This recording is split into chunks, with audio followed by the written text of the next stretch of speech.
भगवान श्री ज्ञानोबाराय, श्रीमंत श्री तुकाराम महाराज, शिवस्वरूप स्वामी श्री तुळशीरामजी बाबा, सद्गुरू स्वामी श्री निगमानंदजी महाराज आदी करून सकल संतांच्या चरणी नतमस्तक होऊन, तुम्हा सर्व साधू संत सज्जन श्रोत्यांच्या चरणी नतमस्तक होऊन सेवेकरिता आपल्यासमोर उपस्थित केलेला अभंग जगद्गुरू संत श्री तुकाराम महाराजांचा असून, या अभंग पदाच्या माध्यमातून जगद्गुरू संत श्री तुकाराम महाराज कर्माचं अनुष्ठान करता करता या कर्मानं व्यतीत होऊन दुःखी होऊन या कर्माच्या दुःखातून मुक्ती मिळण्याचा जो क्षण आहे, त्या क्षणाची अपेक्षा किंवा इच्छा अंतःकरणात धारण करून त्या क्षणापर्यंत पोहोचण्यासाठीचा प्रयत्न या अभंगपदाच्या माध्यमातून जगद्गुरू संत श्री तुकोबार यांनी केलेला आपल्याला पाहायला भेटतो।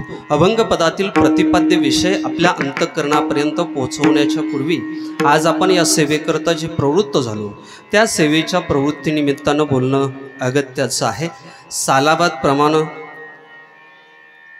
सद्गुरू मातंग ऋषींच्या या पवित्र दरबारामध्ये भगवान भालकेश्वराच्या परमकृपाशीर्वादानं सद्गुरू स्वामी निगमानंदजी महाराज, सद्गुरू स्वामी शिवस्वरूप तुळशीरामजी बाबा यांच्या सारख्या अनेक संत महात्म्यांच्या कृपाशीर्वादानं सद्गुरू भीमसिंह महाराज यांच्या पवित्र अशा प्रेरणेतून निर्माण झालेला, तयार झालेला, नवे सुरू असलेला हा आपला नामचिंतन सोहळा।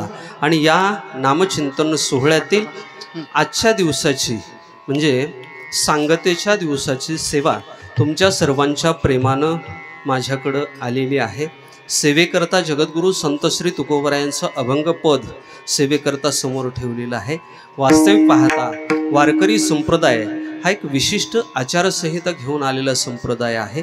वारकरी संप्रदायाच्या नियमाप्रमाणे आजच्या दिवसाचा जो वक्ता आहे, त्या वक्त्यानं भगवंताच्या चरित्राचा उच्चार करणं बंधनकारक आहे। चरित्र ते उच्चारावे, गेले देवे गोकुळी, रांगत असताना गोधने राखत असताना जे चरित्र केलं, त्या चरित्राचा उच्चार करणं हे आजच्या दिवसाच्या वक्त्यासाठी बंधन आहे। आणि त्या बंधनाच्या अनुषंगानं मी भगवान श्रीकृष्णांचं जे गोड चरित्र आहे, ते गोड चरित्र तुमच्यासमोर ठेवणार आहेच।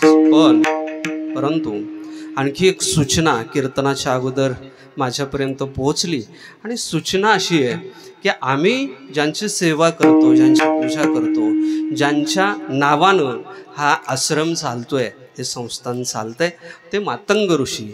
त्या मातंग ऋषींचा इतिहास आम्हाला कसल्याच पद्धतीचा माहीत नाही। एक गोष्ट बोलू का, एक वेळेस एखादी वस्तू नाही मिळाली तरी चालेल, पण ती कळणं महत्त्वाचं आहे। नाही मिळू द्या, वस्तू नाही मिळाली तरी काही हरकत नाही, पण वस्तू कळली पाहिजे, वस्तूचा परिचय झाला पाहिजे, नवे त्या वस्तूचं यथार्थ ज्ञान झालं पाहिजे। सत्पुरुषाचं सुद्धा तसंच आहे। सत्पुरुष जीवनामध्ये नाही भेटले, आपल्या दुर्दैवानं, आपल्या प्रारब्ध कर्मानं त्यांची भेट नाही झाली तरी चालेल, पण कमीत कमी त्या सत्पुरुषांचा परिचय असणं महत्त्वाचं आहे। त्यातल्या त्यात आपण सर्वजण वारकरी संप्रदायाचे अनुष्ठान करणारी सर्व साधक मंडळी आहोत, वैष्णव आहोत, आणि या प्रत्येक वैष्णवानं सत्पुरुषाला जाणून घेतलंच पाहिजे। आपला आराध्य आहे सद्गुरू मातंग ऋषी महाराज, त्यांचा दरबार आहे या ठिकाणी, इथं आश्रम आहे त्यांचा, आणि त्यांच्या आश्रमामध्ये सद्गुरू भीमसिंह महाराजांसारखे महात्मे, त्या महात्म्यांनी इथं या भूमीचं पुनरुज्जीवन केलं, आणि पुन्हा एकदा हे जे लोपलेलं होतं ना, सगळं लोपलेलं, या लोपलेल्या ज्ञानाला उजाळा देण्याचं महत् कार्य सद्गुरू भीमसिंह महाराजांच्या माध्यमातून घडलेलं आहे। आपण इतके वर्ष या भूमीमध्ये राहतोय, या भूमीमध्ये आपण इतके वर्ष राहतोय। मला कमी वेळ झाला, पण तुम्ही जास्त दिवसापासून राहतात ना। मला काय 7 वर्ष झाले आत्ताशी, किती, मी 7 वर्षाचा आहे बरं का। किती वर्षाचा आहे मी 7 वर्षाचा आहे। गुरुपुत्र म्हणून किती वर्षाचा आहे मी? 7 वर्षाचा आहे, 7 वर्षाचा। माझ्यापेक्षा तुमचा जास्त काळ या भूमीमध्ये गेलेला आहे। नक्कीच माझ्यापेक्षा तुम्हाला या भूमीचा परिचय जास्त प्रमाणामध्ये असेल. नवे या भूमीमध्ये असलेली जी ऊर्जा आहे, असलेली जी शक्ती आहे, त्या शक्तीचा परिचय माझ्यापेक्षा तुम्हाला जास्त असण्याची शक्यता आहे. आपण ज्यांची आराधना करतो, ज्यांची पूजा करतो आहोत, ज्यांचं नामस्मरण करतो आहोत, नवे या गावाला सुद्धा ज्यांच्या नावावरून नाव पडलेलं आहे ते ऋषी मतंग. त्या मतंगाचं जीवन आपल्याला माहीत असायला हवं, त्यांचा परिचय आपल्याला असायला हवा. कोण होते मतंग ऋषी? मातोरी या गावामध्येच त्यांनी वास्तव्य का केलं? मातंग ऋषीचा मातोरी या गावाशी काय संबंध आहे? नवे मातोरी हे गाव सोडून आणखी इतरत्र मातंग ऋषी कोणत्या ठिकाणी राहिले का? त्यांचं अस्तित्व नेमकं कोणत्या ठिकाणी पाहायला भेटतं? धर्माच्या दृष्टिकोनातून ऋषी मतंगांचं योगदान काय, या सगळ्या गोष्टींचा परामर्श अगदी काही वेळामध्ये आपल्याला करायचा आहे. माझ्याकडं थोडंसं लक्ष द्या. मी जास्त वेळ बोलणार नाही, अगदी कमी वेळामध्ये बोलून जाणार आहे, कारण पुढेही बहुत करणे आहे. पुढं बरीच कामं आपल्या पुढं आहेत आणि म्हणून कमी वेळामध्ये मातंग ऋषी महाराजांचं जीवनचरित्र तुमच्या अंतःकरणापर्यंत पोहोचवण्याचा प्रयत्न करतो. आपण सर्वजण त्यांचं दर्शन घेतो, समाधीचं दर्शन घेतो. फक्त काही लोकांना माहीत आहे की तो मातंग ऋषींची समाधी आहे, शबरी मातेची समाधी आहे, आणि काही लोकांना फक्त जनरल नॉलेज आहे इथं 11 ऋषींच्या समाधी आहेत. काय आहे? 11 ऋषींच्या समाधी आहेत. पण मातंग ऋषींना धरून हे इतर 10 ऋषी कोण आहेत यांचा परिचय आपल्याला आहे का? शबरी माता कोण आहे? मातंग ऋषींचा कालखंड कोणता? त्यांच्या जन्माचा इतिहास काय? मातंग ऋषींचं देहावसन कधी झालं? या सगळ्या गोष्टी जाणून घेणं अगत्याचं आहे, गरजेचं आहे. हा इतिहास आहे. बरं, हा इतिहास आहे. आपलं दुर्दैव असं आहे, आपण इतिहासाला विसरतो, आणि जो व्यक्ती, जो जीव इतिहासाला विसरतो ना, त्याची अधोगती झाल्याविना राहत नाही. एक गोष्ट बोलू का? जीवनामध्ये प्रगती करायची असेल तर आपला जो जाज्वल्य इतिहास पाठीमागे आहे ना, त्या इतिहासाकडं सिंहावलोकन करून पाहिलंच पाहिजे. जो या इतिहासाकडं पाहणार नाही त्याची अधोगती झाल्याशिवाय राहणार नाही. विठ्ठल विठ्ठल विठ्ठल.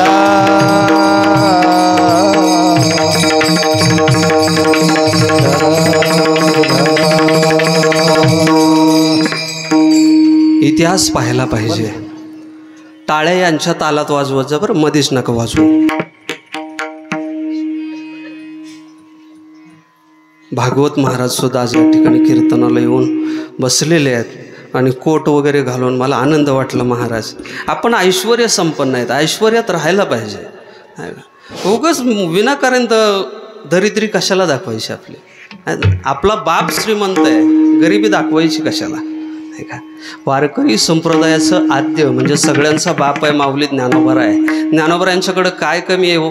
जयाची ये द्वारी सोन्याचा पिंपळ, अंगी ऐसे बळ रेडा बोले, करील ते काय नो हे महाराज, परी पाहे बीज शुद्धांगी. ज्याच्या दारामध्ये सोन्याचा पिंपळ आहे ना, तो ज्ञानोबा माझा बाप आहे. मला गरिबी दाखवण्याचं कारण काय? ऐश्वर्यात राहिलं पाहिजे.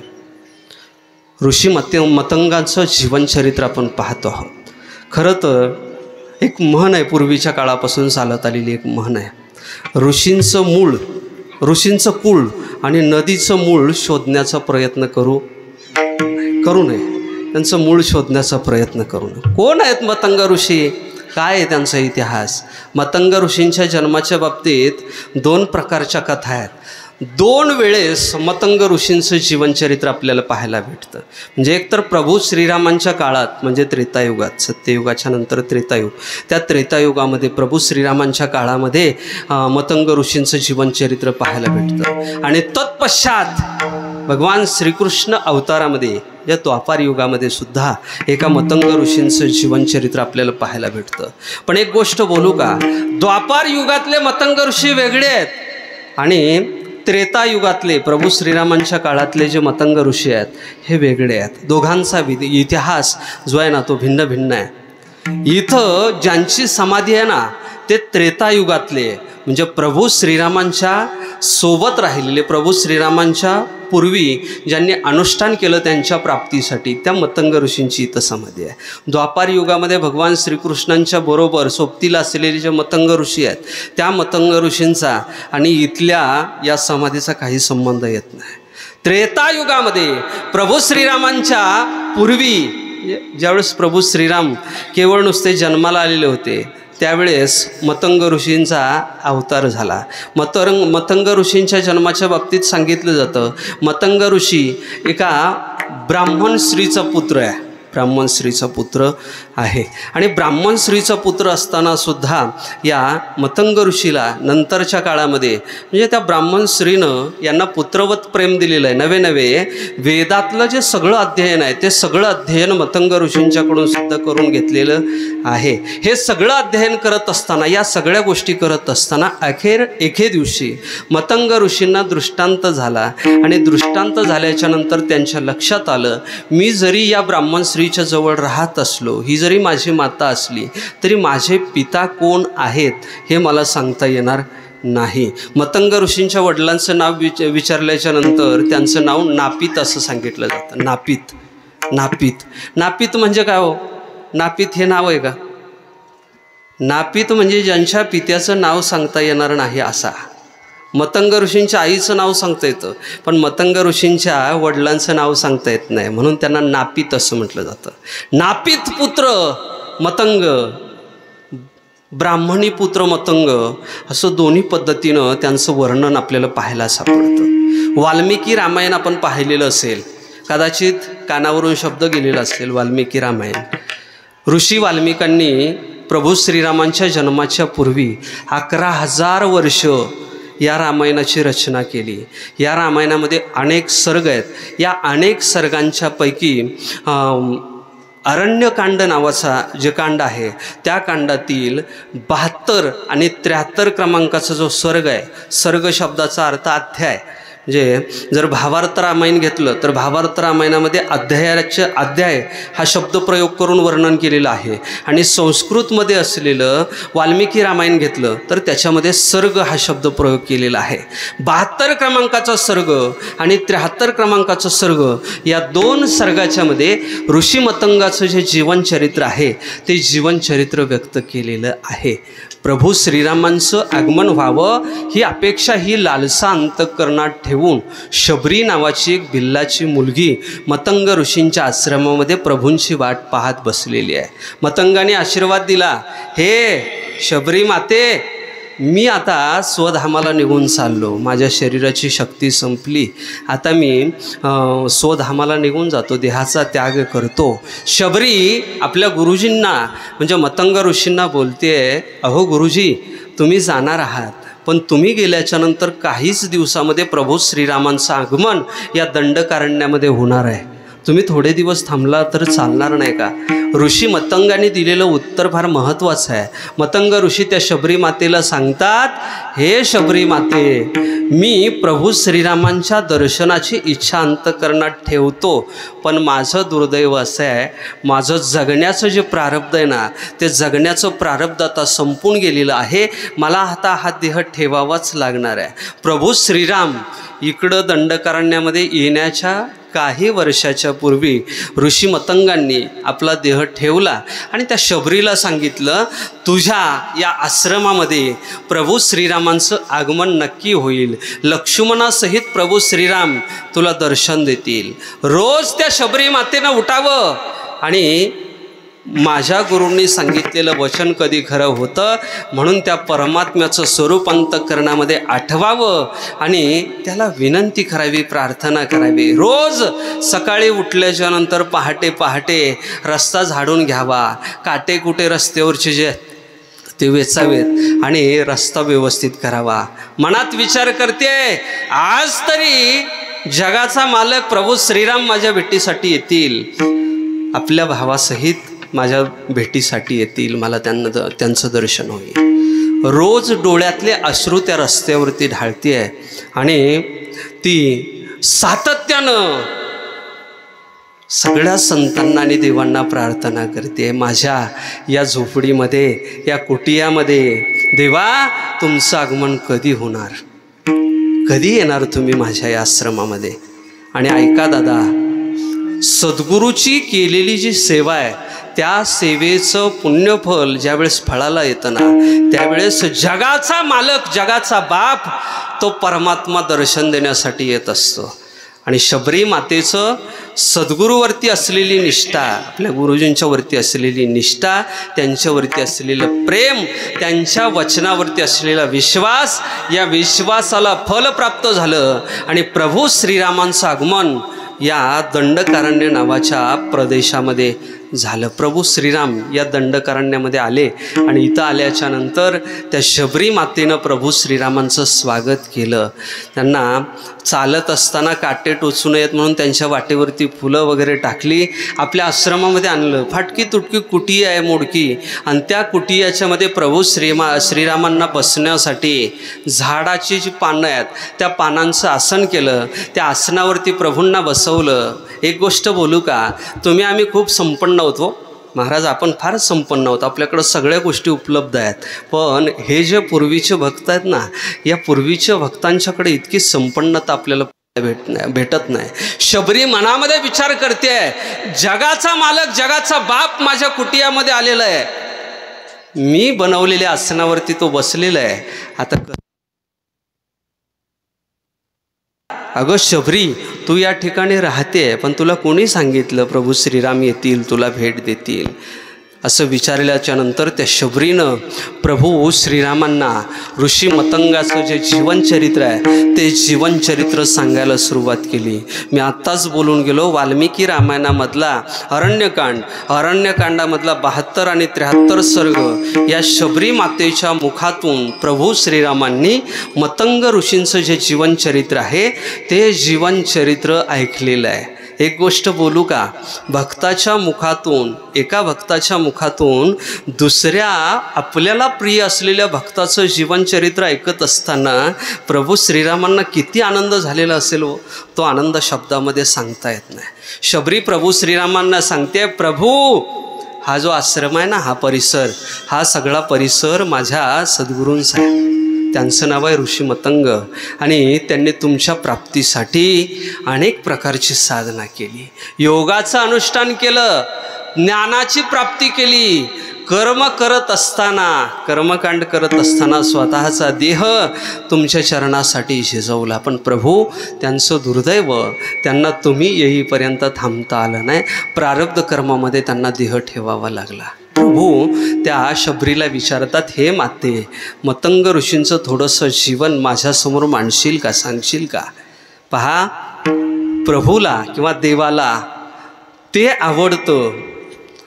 देवाचं चरित्र जर आपण वर्णन केलं तर ते देवाला आवडत नाही, देवाचं चरित्र आपण सांगितलं तर ते देवाला कदाचित आवडणार नाही, पण जर भक्ताचं चरित्र आपण वर्णन केलं तर ते देवाला आवडतं. माऊली ज्ञानोबराय त्याचं फार गोड वर्णन करतात. ज्ञानोबराय सांगतात, जे भक्त चरित्रात ते प्रशंसिती, भगवंत अर्जुनाला सांगतायत, अर्जुना, जे भक्तचरित्राची प्रशंसा करतात, भक्तचरित्राचं वर्णन करतात, तेही आवडती मज.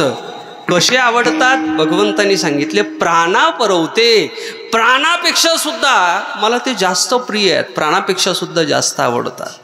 आणि भगवंताला त्या शबरीच्या मुखातून ऋषी मतंगांचं जीवन जे आहे ते जीवन श्रवण करण्याचा आनंद मिळतोय. त्या आनंदाच्या भरामध्ये प्रभू श्रवण करतायत, लक्ष्मण बाजूला बसून श्रवण करतोय, आणि ती शबरी आपल्या गुरुजींचं जीवन जे आहे ना, ते जीवन प्रभू श्रीरामांना माध्यम करून संपूर्ण विश्वाच्या समोर ठेवते आहे. तिनं सांगितलं, मतंग ऋषी कोण आहेत, मतंग ऋषींनी कोणतं अनुष्ठान केलं, काय साधना केली. आपल्याला मतंग ऋषींच्या विषयी फारसं माहीत नाही. मातोरी हे जे गाव आहे ना, हे मातोरी गाव मतंग ऋषींच्या मुळच निर्माण झालेलं आहे, मतंग ऋषींच्या योगानंच हे निर्माण झालेलं आहे.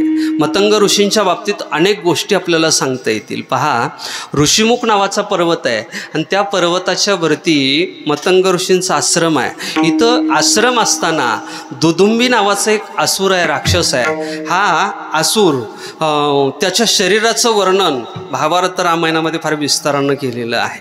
याचं शरीर कसं आहे, पर्वताकार शरीर आहे. हा दुदुंबी नावाचा राक्षस पृथ्वी लोकावरती सगळ्या राजे लोकांना त्रास द्यायचा, सगळ्या लोकांना त्रास द्यायचा, स्वर्गातल्या देवतांना सुद्धा त्रास द्यायचा, पाताळामध्ये जे लोक आहेत त्यांना सुद्धा त्रास द्यायचा. कोणालाच याच्यापासून सुखाची अनुभूती नव्हती आणि याला मृत्यू येत नव्हता. आणि म्हणून या दुदुंबी नावाच्या असुराच्या वधासाठी वाली नावाचा जो वानर आहे, वाली आणि सुग्रीव दोघंजण माहीत आहेत ना तुम्हाला, वाली आणि सुग्रीव हे दोघंजण, याच्यापैकी वाली नावाचा जो वानर आहे, महाबलाढ्य वानर आहे, या वालीला पाचारण केलं गेलं आणि वालीला सांगितलं, हे वाली तुला वरदान आहे, तुला वर प्राप्त झालेला, त्या वराच्या योगानं तू युद्धामध्ये पराजित होत नाही. दुदुंबी नावाचा जो असुर आहे त्या असुराचा वध करणं गरजेचं आहे आणि त्याचा वध तू करावा असं आम्हाला वाटतं. आणि मग वाली आणि दुदुंबी नावाचा असुर दोघांच्यामध्ये युद्ध सुरू झालं. युद्ध किती वर्ष चाललं असेल हो, किती वर्ष चाललं असेल? भावार्थ रामायणामध्ये वर्णन आलेलं आहे. वाली आणि दुदुंबी नावाचा असुर दोघांच्यामध्ये 1000 वर्षपर्यंत युद्ध चाललं. किती? 1000 वर्षपर्यंत दोघांच्यामध्ये युद्ध झालं. त्या युद्धामध्ये दुदुंबी नावाचा जो असुर आहे त्या असुराचा वध झाला, तो मारला गेला. आता वाली युद्ध करून करून अंतःकरणामध्ये उन्मत्त झालेला होता आणि उन्मत्त झालेल्या या वालीनं दुदुंबी नावाचे त्या असुराचं ते जे प्रेत आहे, शरीर आहे, ते शरीर उचललं, आपल्या खांद्यावरती घेतलं आणि तो पराक्रम दाखवायचा म्हणून निघाला. वाली म्हणजे कोणी सामान्य नाही बरं, वालीच्याकडं सामान्य म्हणून पाहू नका. वाली महाबलाढ्य पराक्रमी आहे आणि बुद्धिवान आहे. या वालीनं दुदुंबीचं ते शरीर खांद्यावरती घेतलं आणि चालला. जात असताना प्रकार असा झाला, तो वानरच आहे, उडी मारली का पुढं निघून जायचा, पण तो जात असताना ज्या असुराचा वध त्यानं केला त्याच्या शरीरातून रक्ताचे थेंब पडत होते, त्याच्या शरीरातून रक्ताचे थेंब पडत होते. आणि हे थेंब जात असताना अनेक ऋषींच्या आश्रमावरती, यज्ञकुंडामध्ये अपवित्र हे जे रक्ताचे थेंब आहेत हे रक्ताचे थेंब पडत चाललेले होते. ऋषीमुख पर्वतावरून हा वाली जात असताना त्या दुदुंबीच्या शरीराचे काही थेंब मतंग ऋषींच्या आश्रमामध्ये पडले आणि पडल्याच्या नंतर ऋषी मतंगाने ते पाहिलं आणि पाहिल्याच्या नंतर वाली आणि वालीसहित वालीची संपूर्ण सेना, म्हणजे सगळे जे वानर आहेत, वानर सेना, त्या वानर सेनेला मतंग ऋषींनी शाप देऊन टाकला की आजपासून या आश्रमाच्या 3 कोस परिसरामध्ये ऋषीमुख पर्वतावरती कोणताही वानर आला तर तो जिवंत राहणार नाही, त्याला प्राणाला मुकावं लागेल. म्हणून त्या ऋषीमुख पर्वतावरती येण्यासाठी मतंग ऋषींनी शाप दिलेला आहे. मतंग ऋषी म्हणजे कोणी सामान्य नाही, सामान्य नाहीत. मतंग ऋषींच्या इतिहासाचा विचार करा. मतंग ऋषींचं जीवनचरित्र असं आहे, त्यांच्या जन्मापासून ते दुदुंबीच्या वधापर्यंत, वालीला दिलेल्या शापापर्यंत संपूर्ण जीवनचरित्र ती शबरी माता प्रभू श्रीरामांना सांगते. पुढं त्या शबरी मातेनं सांगायला सुरुवात केली, ऐका प्रभू, मतंग ऋषी केवळ शाप देण्यामध्ये सक्षम होते असं नाही, त्यांनी खूप मोठी तपश्चर्या केली, योगाचं अनुष्ठान केलं. ऋषी मतंगांचं आपल्या या धर्मासाठी योगदान काय आहे, या धर्मासाठी योगदान काय आहे तर देशी नावाचा जो ग्रंथ आहे, देशी नावाचा ग्रंथ, याला रुद्रदेशी असंही नाव आहे. या ग्रंथाची निर्मिती ऋषी मतंगांनी केलेली आहे. हा संस्कृतमधला ग्रंथ आहे, याच्यामध्ये अनेक सर्ग आहेत आणि या ग्रंथाच्या माध्यमातून ऋषी मतंगांनी आपल्या जीवनामध्ये आलेली परमात्म्याच्या विषयीची जी अनुभूती आहे ती अनुभूती व्यक्त केलेली आहे. मला बऱ्याच वर्षापासून प्रश्न पडलेला होता की ऋषी मतंगाच्या या परिसरामध्ये म्हणजे मातोरी गावामध्ये अनेक उत्तम गायक का म्हणून निर्माण होत असतील. एवढी सामान्य गोष्ट नाही, याच्यासाठी पूर्व इतिहास काहीतरी असावा लागतो. आमच्या भाऊंच्या अगोदरसुद्धा आपली ही गायकांची परंपरा आहे. आपल्या गावामध्ये अनेक गायक आहेत. पूर्वीचे गायक मला माहीत नाहीत, पण भारूड करणारे वगैरे अनेक महात्मे आपल्या गावामध्ये होऊन गेले. आवाजाच्या बाबतीत, गाण्याच्या बाबतीत सध्या या संपूर्ण परिसरामध्ये, बीड परगण्यामध्ये आपल्या गावाचा हात कोणी पकडू शकत नाही, कोणीच पकडू शकत नाही. एवढे गायक आपल्या गावामध्ये तयार आहेत, वाजवणारे एवढे मोठे तयार आहेत. हे सगळं विनाकारण घडलं असेल का? नाही.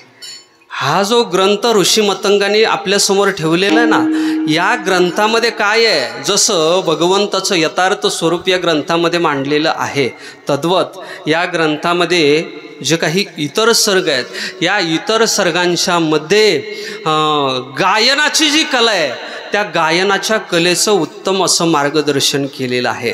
कोणता राग कोणत्या पद्धतीनं गावा, कोणता राग कोणत्या तालात गायल्याच्या नंतर त्या रागाचं योग्य असं गायन होऊ शकतं, या प्रत्येक गोष्टीचं वर्णन ऋषी मतंगांनी लिहिलेल्या त्या ग्रंथामध्ये आपल्याला पाहायला सापडतं. पहा, ऋषी मतंग हे तंतुवाद्य वाजवणारे त्या काळातले एक प्रसिद्ध वादक होते. तंतुवाद्य म्हणजे सध्या आपण तंतुवाद्य कीर्तनामध्ये वापरतो, त्याला विणा असं म्हटलं जातं. विणा हा कीर्तनातला विणा आहे.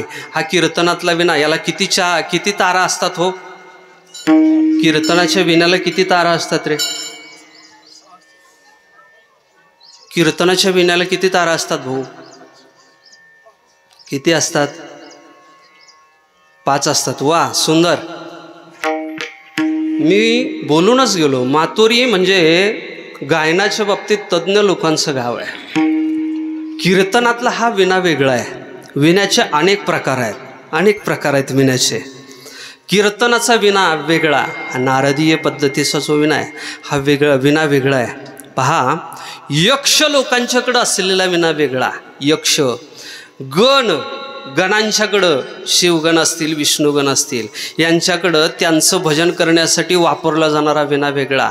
यक्षगण, गंधर्व, गायनामध्ये ज्यांचं प्रभुत्व आहे ते गंधर्व, त्या गंधर्वाच्याकडं असलेला विणा वेगळा आहे. त्या विण्यातून निघणारे स्वरसुद्धा वेगळे आहेत.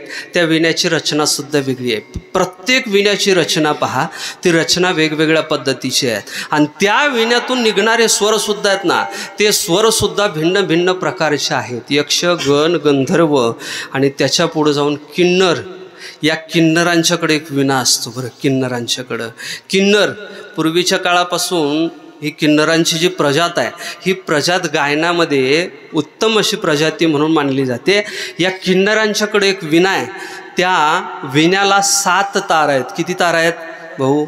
7 तार आहेत. 7 स्वराच्या 7 तार आहेत. हा किन्नरांचा विणा कुणी निर्माण केला असेल हो? या किन्नरांच्या विण्याची निर्मिती करणारा जर कोण असेल ना, तर तो आहे ऋषी मतंग.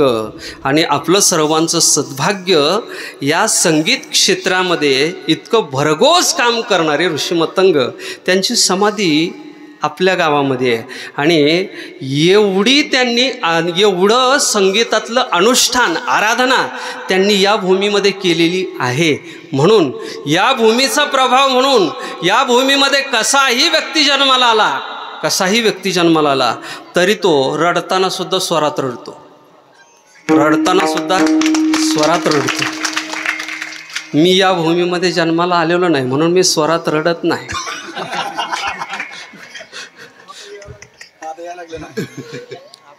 आता गायला यायला लागलं, रडायला येत नाही हा सुख. माझ्या गुरु महाराजांनी मला रडायला शिकवलं नाही. ते म्हणले रडत जाऊ नको. संसारातल्या गोष्टीसाठी रडायचं कशाला? रडायचंच असेल ना तर देवासाठी रडा. रडायचंच असेल तर साधू पुरुषांच्या भेटीसाठी रडा. संसारातल्या वस्तूसाठी रडायचं कशाला? हे नाही ते नाही ते. मग तुमच्यात आणि माझ्यात फरक तरी काय राहील? मी जर संसारातल्या वस्तूसाठी रडायला सुरुवात केलं, मला गाडी नाही, मला कपडे नाही, मला चप्पल नाही, मला हे नाही, मला ते नाही, माझा आश्रम फार छोटा आहे, माझी प्रगती काय फारशी नाही, या गोष्टीसाठी जर मी रडायला सुरुवात केली तर तुमच्यात आणि माझ्यात भेद तो काय राहणार?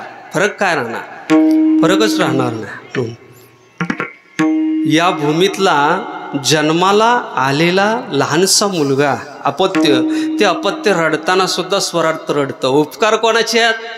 तुमचे आमचे नाही आहेत, ऋषी मतंगाचे आहेत. मतंग ऋषींचा हा जो ग्रंथ आहे ना, या ग्रंथांचं कधीतरी चिंतन करून पहा. आपण सर्वजण गायक मंडळी आहेत, गणेश गुरुजी आहेत, भाऊ आहेत, आबा आहेत, आपल्या गावामध्ये चांगले चांगले गायक आहेत, सगळे स्वरातलं ज्ञान असलेले, तालाचं कालाचं आणि राग रागिण्यांचं उत्तम ज्ञान असलेली ही सर्वजण मंडळी आहे. ऋषी मतंगांचा हा जो ग्रंथ आहे ना, या ग्रंथांचं जर तुम्हाला उपलब्ध झाला तर नक्की त्या ग्रंथाचा अभ्यास करा. संगीतातलं उत्तम रत्न म्हणून ऋषी मतंगाच्याकडं पाहिलं जातं. किन्नरांच्याकडं असलेला जो तंतुवाद्य आहे, विना आहे, त्या विण्यामध्ये प्रावीण्य असलेला महात्मा त्या काळामध्ये जर कोण असेल ना, तर ते ऋषी मतंग आहेत. किन्नरांचं भजन चालू असावं आणि त्या भजनामध्ये ऋषी मतंगांनी तो विणा वाजवावा, 7 तारांचा तो विणा वाजवावा. विणा वाजवल्याच्या नंतर देवाला सुद्धा त्या ठिकाणी येऊन नाचावं वाटतं, देवसुद्धा त्या ठिकाणी येऊन नाचतो. हे सामर्थ्य त्यांच्या वादनामध्ये आहे. गायनाच्या बाबतीत विचार करा, तर हे झालं वादन, तंतुवाद्य. या तंतुवाद्याच्या निर्मितीपासून ते तंतुवाद्याच्या विकासापर्यंत, म्हणजे सगळी जी तंतुवाद्य आहेत, 4 तारेचा असू द्या, 5 तारेचा असू द्या, 7 तारेचा असू द्या, किंवा अनेक सप्तकांचा असू द्या, ही सगळी जी तंतुवाद्य आहेत, एका तारीचा सुद्धा, बरं का, एका तारीचा सुद्धा, हा एका तारीचा सुद्धा पूर्वीपासूनच आहे, आज नाही निर्माण झालेला. एक तारी भजन जे आहे ना, एक तारी भजन, एकच तार असते, त्याला विण्यासारखा आकार असतो, खालचं थोडंसं विण्यापेक्षा छोटं असतं आणि एकच तार लावलेली असते त्याला. कधी कधी खालून ते विण्यासारखं नसतंच, डब्यासारखं लावलेलं असतं आणि त्या डब्यासारखं लावून त्याला काय म्हणतात? तुंतुन. वा, अभ्यास आहे तुमचा पण महाराज. तुंतुन म्हणतात त्याला.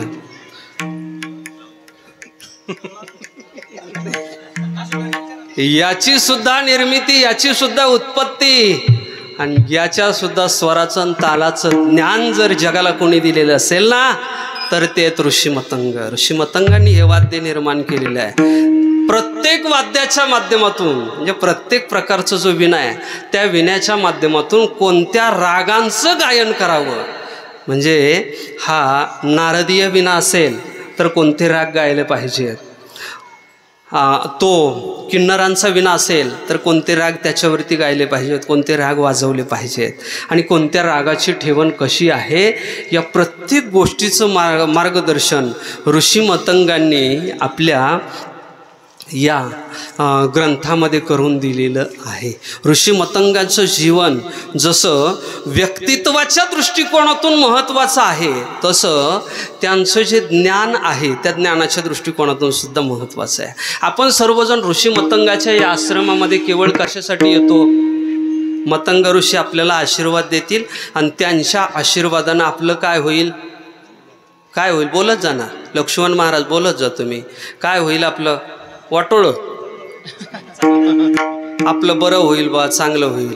कोणी म्हणतं मला पुत्र होईल, कोणी म्हणतं मला घरदार होईल, कोण म्हणतं मला सुना मला जीव लावायला चालू करतील. म्हणून येतो तर आपण संसारातल्या गोष्टी मागण्यासाठीच येतो. खऱ्या अर्थानं मतंग ऋषींचं जर जीवन समजून घ्यायचं असेल ना, तर या संसारातल्या अपेक्षा सोडून द्या.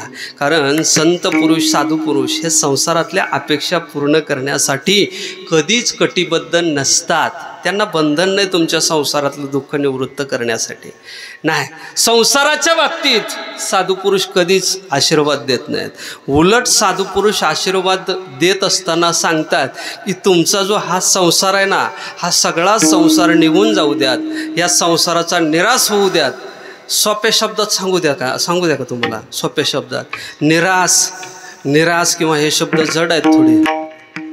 संसार निघून जाऊ द्यात, निराश होऊ द्यात, हे शब्द थोडेसे जड आहेत. सोप्या शब्दात सांगू द्यात का? साधूंचा आशीर्वाद संसारिक व्यक्तीला एकच असतो, तुमचं वाटोळं होऊ द्या. काय? तुमचं वाटोळं होऊ द्या. सोपा शब्द आहे, म्हणजे त्याच अर्थाचा आहे, फक्त सध्या रूढ असलेला शब्द आहे. पूर्वीच्या काळामध्ये हा वाटोळं होऊ द्या हा शब्द रूढ नव्हता. निरासक्त होऊ द्या, निराश होऊ द्या वगैरे चांगले शुद्ध शब्द असायचे. हाही शुद्धच आहे, हाही शुद्धच आहे. याच्या पाठीमागची जी भावना आहे ती भावना शुद्धच आहे. संसाराच्या बाबतीत साधूचा आशीर्वाद भेटत नाही आणि साधूच्याकडं संसारातल्या गोष्टी मागण्यासाठी जाऊच नाही साधूच्याकडं संसारातलं काही मागण्यासाठी. ऋषी मतंगांचा हा आश्रम आहे. मतंग ऋषींचं आपल्या धर्मासाठीचं योगदान काय आहे? मतंग ऋषींनी अनेक ग्रंथांची रचना केलेली आहे संस्कृत भाषेमध्ये. याच्यापैकी एक जो ग्रंथ आहे त्या ग्रंथाचं थोडंसं चिंतन मी आपल्यासमोर ठेवलेलं आहे. मतंग ऋषींनी या ग्रंथामध्ये संगीतातलं जसं ज्ञान आपल्याला दिलेलं आहे ना, गायनाच्या बाबतीतलं तंतुवाद्य, तो विणा, त्या विण्याचं जसं ज्ञान आपल्याला दिलेलं आहे ना, तसं तालवाद्य जे आहे, तालवाद्य आदिनाथ महाराज तालवाद्य, त्या तालवाद्याचं सुद्धा ज्ञान जर देण्याचं काम कोणी केलं असेल ना तर ते ऋषी मतंगांनी केलेलं आहे. वेदामध्ये संग्रहित असलेलं तालवाद्याचं ज्ञान विस्तारानं अनुभवपूर्वक तुमच्या आमच्यापर्यंत पोहोचवणारे ऋषी मतंग आहेत. मृदंग कसा वाजवला पाहिजे, मृदंग वाजवत असताना कोणकोणते ताल आहेत, कोणत्या तालामध्ये किती मात्रा आहेत, कसं वाजवलं पाहिजे, या प्रत्येक गोष्टीचं मार्गदर्शन या मतंग ऋषींच्या ग्रंथामध्ये आपल्याला पाहायला सापडतं. मतंग ऋषी म्हणजे केवळ एक ऋषी आहेत आणि त्यांनी शबरीला आशीर्वाद दिला, याच्या पलीकडचं जीवनचरित्र, याच्या पलीकडचा इतिहास आपल्याला ज्ञात नाही. मतंगाचं जीवन जर खऱ्या अर्थानं पाहायचं असेल ना तर ऋषी मतंगांनी ज्या ग्रंथाची संपदा निर्माण करून ठेवलेली आहे ना त्या संपत्तीकडं थोडंसं पहा. एखाद्या माणसाची श्रेष्ठता, एखाद्या माणसाचा मोठेपणा कधी सिद्ध होत असतो हो, कधी सिद्ध होतो? व्यावहारिक माणूस असेल तर त्यानं कमवलेली संपत्ती, त्यानं कमवलेली संतती, याच्यावरून त्याचं मोठेपण ठरत असतं. त्याने कमवलेली पदं, याच्यावरून त्याचं मोठेपण ठरत असतं. पण तो जर साधू असेल ना, तो जर साधू असेल तर त्या साधूचं मोठेपण जर आपल्याला ठरवायचं असेल तर त्या साधूनं मिळवलेलं ज्ञान आणि त्या साधूनं जगाला अर्पण केलेलं ज्ञान जे आहे ना, त्या ज्ञानावरून त्या साधूचं मोठेपण ठरत असतं. केवळ एखाद्या साधूनं ज्ञान मिळवलं आणि ते ज्ञान जगापर्यंत नाही पोचवलं तर तो साधू मोठा ठरत नाही, तो व्यापकतेला प्राप्त होत नाही. व्यापकतेला प्राप्त व्हायचं असेल तर जे प्राप्त केलेलं आहे, जे मिळवलेलं आहे, ते मिळवलेलं सगळं लोकांच्यापर्यंत पोहोचवलं पाहिजे. ऋषी मतंगाची संपत्ती म्हणजे ही आश्रमाची जागा, ही समाधी एवढीच आहे का? एवढीच संपत्ती आहे का त्यांची? अहो, याचं त्यांना काय घेणं देणं आहे? आपल्याला काय घेणं देणं नाही, त्यांना काय घेणं देणं आहे? लोक म्हणतात बाबा आश्रमाचा विकास होत नाही, मतंग ऋषी आश्रमाचा विकास होत नाही, इथं विकास व्हायला पाहिजे. अरे बाबा, पण कसा विकास होईल? ज्याला भकास अवस्थेमध्ये राहायची आस्था आहे, इच्छा आहे, त्याचा विकास आपण काय करणार आहेत? काय करणार आहेत? मला एक सांगा, आपण किती जणांनी कपडे घेऊन गेल्याच्या नंतर सद्गुरू तुळशीराम बाबा अंगावरती कपडे ठेवतील आणि केवढ्याचे घेऊन गेल्यानंतर ठेवतील? काय किमतीचे कपडे घेऊन गेल्याच्या नंतर सद्गुरू तुळशीराम बाबा अंगावरती कपडे ठेवतील? अहो, त्यांच्या चरणावर तुम्ही जगातलं कोणतंही उत्तम आणून टाका, त्याचा स्वीकार ते करणारच नाही. का? त्यांनी स्वीकारलेलं आहे, त्यांनी स्वीकारलेलं आहे. आपल्याला ते स्वीकारता येत नाही, आपल्याला ते स्वीकारता येत नाही. त्यांनी ती जी अवस्था आहे, विरक्तीची अवस्था, त्या अवस्थेपर्यंत ते पोहोचलेले आहेत. एक गोष्ट बोलू का? आपल्या भूमीचं सद्भाग्य, आपल्या भूमीमध्ये गायक वादक आहेत, आपल्या भूमीमध्ये गायक वादक आहेत, हे आपलं सद्भाग्य आहे. याच्या पलीकडे जाऊन एक गोष्ट बोलतो, गायक वादकाच्या पुढं जाऊन आपल्या भूमीचं सद्भाग्य म्हणजे विरक्त महात्म्य आपल्या भूमीमध्ये आहेत. अहो, व्यवहारातल्या वस्तू तर कोणीही जमा करेल, कोण करत नाही. हे रस्त्यावरती बाटल्या वगैरे गोळा करणारे लोक हे काय करत राहतात हो? ती गोणी पाठीवर टाकलेली असते, मोठा बोध, बाटली दिसली का त्याच्यात टाकतात, बाटली दिसली का त्याच्यात टाकतात. कशासाठी? जमाच करत राहतात ना, जमाच करत राहतात. एवढं जमा करतात, एवढं जमा करतात की त्याचं ओझं उचलत नाही, एवढं जमा करतात. बाटल्या उचलण्याचं सांगतो, आपलं सांगत नाही. किती जमा करतात? अहो, ओझं होईपर्यंत जमा करतात, माप नाही तसं. एक बोध भरला का दुसरा बोध भागवत महाराज सगळे बोध एकत्र करून गाडी भरते तरी त्यांचं समाधान होत नाही. याला गाडीत घातलं जातं तरी याचं समाधान होत नाही. गोळा करत राहतो. गोळा करणारी माणसं भेटतील हो, पण त्याग करणारी माणसं भेटणार नाही. एखाद्या व्यक्तीला जर दान द्यायचं असेल तर ते दान देणं सोपं आहे बरं का वारकरी. वस्तू दान द्यायची सोपी आहे. आपल्याकडं असलेली वस्तू एखाद्याला देऊन टाकायची, दान द्यायची सोपी आहे. पण दान म्हणून आलेली वस्तू, ती वस्तू त्यागायची जर असेल ना, तर त्याच्यासाठी सद्गुरू तुळशीराम बाबांचीच गरज आहे. दुसरा कोणी नाही करू शकत. मी पण नाही करू शकत. माझ्यासहित आपण सगळे ही गोष्ट करू शकत नाहीत. जगामध्ये अनेक साधू तुम्हाला पाहायला भेटतील, पण तुळशीराम बाबांच्या सारखा साधू शोधून सुद्धा सापडणार नाही. ऋषी मतंगांचं मोठेपण का आहे, का मोठे आहेत ते? कारण ऋषी मतंग स्वतः ब्रह्मतत्वाला प्राप्त झाले, ते ब्रह्मलीन झाले, ब्रह्मतत्वाला प्राप्त झाले. यथार्थ ज्ञान त्यांनी स्वतः करून घेतलं. पण हे ज्ञान करून घेत असताना कोणत्या मार्गानं आपण गेलो, त्या मार्गानं पाठीमागं येणारा जो साधक समुदाय आहे, तो साधक समुदाय यावा म्हणून ग्रंथरूपानं त्यांनी आपली जी संपत्ती आहे ती संपत्ती पाठीमागं ठेवलेली आहे. आणि आज ऋषी मतंगांचं मोठेपण त्याच ग्रंथांच्या योगानं आहे. ना त्यांनी शाप दिला म्हणून मोठे आहेत, ना त्यांनी आशीर्वाद दिला म्हणून मोठे आहेत. ऋषी मोठे असतात फक्त त्यांनी निर्माण केलेल्या ग्रंथांच्यामुळं. आणि मतंग ऋषींचं हे मोठेपण आहे की त्यांनी आपल्या धर्माच्यासाठी उत्तम अशा ग्रंथांची संपत्ती आपल्यासमोर ठेवलेली आहे. मतंग ऋषींचं जीवनचरित्र जर सांगायचं ठरलं ना, तर हजारो दिवस आपण एकत्र केले आणि मतंग ऋषींचं जीवनचरित्र सांगत बसलो तरी त्या साधू पुरुषाचं जीवनचरित्र संपणार नाही. कारण त्याचं कारण असं आहे, एखादी परिच्छिन्न वस्तू असेल तर तिचं वर्णन आपल्याला करता येतं बरं का भाऊ. परिच्छिन्न वस्तूचं वर्णन आपल्याला करता येतं. परिच्छिन्न कशाला म्हणायचं? सापेक्ष भावाला प्राप्त होणारी जी वस्तू आहे त्या वस्तूला परिच्छिन्न वस्तू असं म्हटलं जातं. सापेक्ष भावाला प्राप्त होणारी वस्तू म्हणजे जिला सादृश्यजन्य वस्तू दाखवता येते तिला सापेक्ष भावाला प्राप्त होणारी वस्तू असं म्हटलं जातं. परिच्छिन्न वस्तू असं म्हटलं जातं.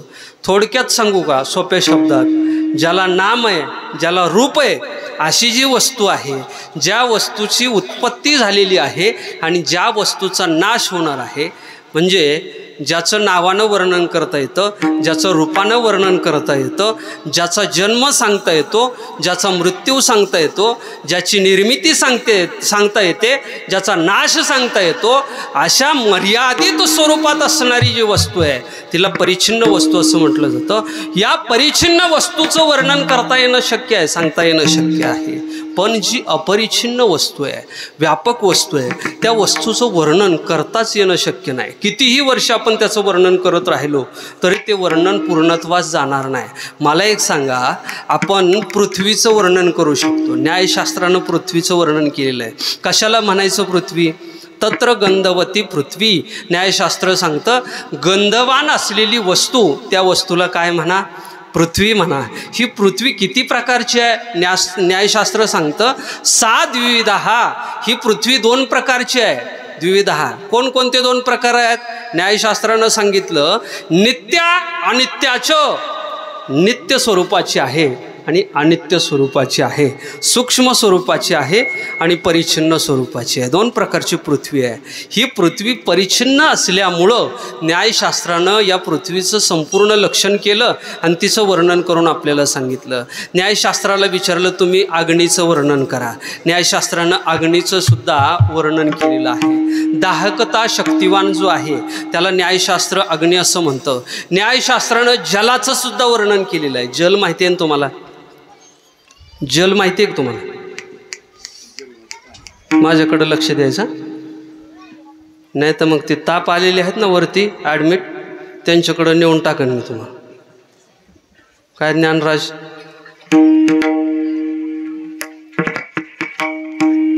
हे काय मळ्याच्या जवळच पाखरं खायला लागले नाही. खरं सांगू का, हे जे पाखरं आहेत ना, हे पाखरं सांभाळायचे फार अवघड आहेत.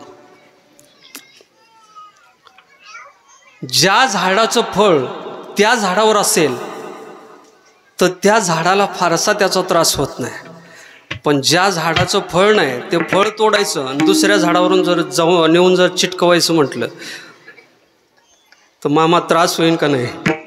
तर आंब्याचं फळ हे कडुलिंबाच्या झाडाला जर नेऊन लावायचं म्हटलं तर त्रास होईल का नाही? अहो फळाला त्रास होईल आणि झाडाला त्रास होईल. पोसायचं सोपं आहे का हे? यांचा त्रास, या लेकरांचा त्रास फक्त माता माऊलींनी सहन करू जाणं. किती हट्ट करतात, कसे हट्ट करतात हे फक्त यांनाच कळतं.